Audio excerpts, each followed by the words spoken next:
Hi everyone, my name is Yanxin, and today I'm going to talk about the lead exposure. First, let's see why does this problem exist in our society and how does it happen. Much of our exposure comes from human activities, including the use of fossil fuels, including past use of leaded gasoline, some types of industrial facilities, and past use of lead-based paint in homes. Lead and lead compounds have been used in a wide variety of products found in and around our homes, including paint, water pipes, plumbing materials, gasoline, batteries, and cosmetics. It happens almost everywhere. Then, what are the risks for the community? Lead is particularly dangerous for children. The lead may affect their brains and nerve systems. People who often stay in the contaminated places will feel forgettable and sick. When people absorb too much lead by breathing or swallowing a substance with lead in it, they will get high level of lead in their blood. And now let's find out how to solve this problem. First, regulations and rules can help to reduce the leads.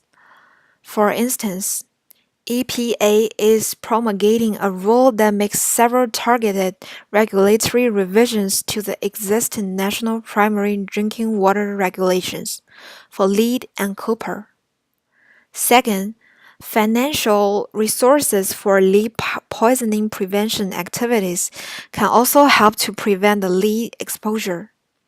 For example, Maryland charges fees to approve training courses and certify abatement workers, contractors, and inspectors.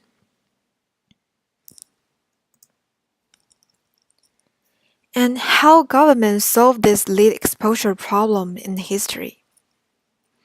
In UK, the parliament openly stood up on the issue, approving the Factories Prevention of Poisoning Act in 1883. Which may be considered the first worldwide legislative initiative to lessen the burden of a specific occupational disease. In 1978, President Richard Nixon signed the Lead-Based Pain Prevention Act, which restricted the lead content in paint used in housing built with federal dollars and provided funds for states to reduce the amount of lead in paint. And how do we solve this public health problem in the future? First, education campaigns by local officials are needed to ensure that pediatric healthcare providers understand current thinking about the health and environmental aspects of lead poisoning. Second, daycare providers and early childhood educators should be given information about lead poisoning and its sequences. Those taking care of young children should also be informed about the need to identify and obey lead hazards in daycare buildings and schools. Parents of lead poisoned children can aid in this process by informing their child's teachers about the past lead poisoning, so that the teacher can make better informed decisions about the need for remedial measures. In my point of view, outreach and educational programs is one of the most important ways to prevent lead exposure. Among the most important targets for outreach and educational programs are local officials, healthcare providers, parents, property owners, daycare providers, and early childhood educators.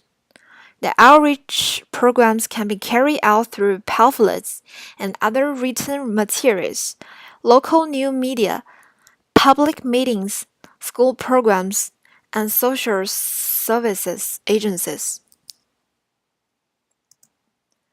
And that's it. I hope you guys can learn something from my presentation. Thank you.